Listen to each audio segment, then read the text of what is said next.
स्त्री शक्तीचं अस्तित्व चार भिंतीत कोंडलं होतं. भेदभावाच्या कुप्रथांनी समाज विखुरला होता.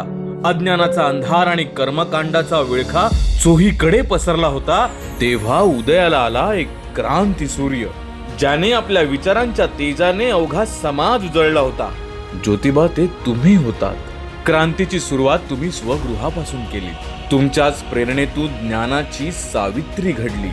विद्येविना मती गेली हा क्रांतीचा मंत्र तुम्हीच दिलात.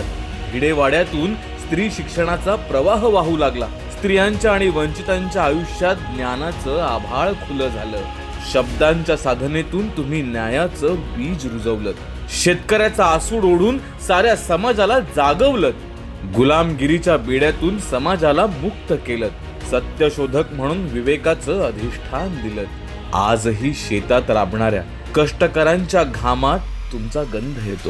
शाळेत जाणाऱ्या लेकीच्या दप्तरात तुमचं स्वप्न हसतं आणि न्यायासाठी उठणाऱ्या प्रत्येक आवाजात तुमचीच गर्जना ऐकू येते. तुम्ही दिलेल्या समतेच्या वाटेवर आम्ही आज चालतोय.